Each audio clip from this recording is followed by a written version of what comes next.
Talk about how can you fix this problem on your Tolka app. So all you have to do, so you just click here on settings here.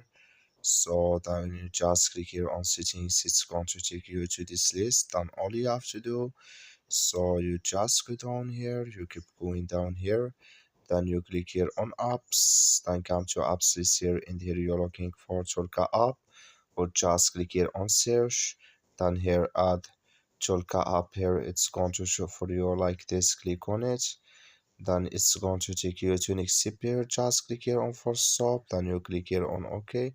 So then all you have to do now, just go down, click here on storage, come to storage list here, just click here on click us. So then all you have to do, you just go to your Play Store, click here on Play Store here. So then you search for Tolka app, it's going to show for you like this. You will find here update, click on it, and it's going to work with you. That's all you have to do. Thank you for watching. Don't forget to support us by like and subscribe.